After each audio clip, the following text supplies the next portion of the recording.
Hello सम्पूर्णमा नमस्कार। यति बेला म भीमतालको जुम स्टेटमा छु। यो घरको छतमाथि बसिरहेको छु र घरको छतमाथिबाट म यहाँहरूलाई भीमतालको दृश्य देखाइरहेको छु। हेर्नुहोस् त भीमतालको दृश्य कति मजाको देखिरहेको छ।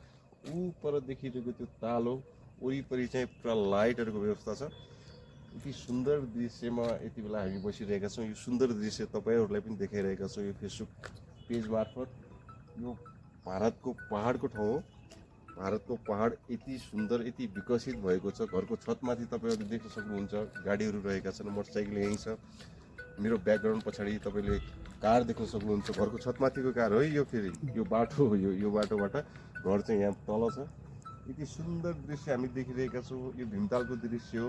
यहाँ त उतातिर हेर्नुभयो भने तपाईँले ठ्याक्कै तराईको यो तलको भाग जो देखिराख्नु भएको छ अहिले अँध्यारो छ, त्यो चाहिँ हामी त्यहाँबाट आउने हो। यो अर्थात् हल्द्वानीबाट माथितिर उकालो लाग्छ, त्यो भनेको तराईको ठाउँ हो। यो बाटोबाट गाडीहरू जुन आइरहेका छन् त्यो चाहिँ तराईबाट आइरहेका गाडीहरू हुन्। पहाडमा कति मजाले आइरहेको ठाउँ छ, कति विकसित ठाउँ छ।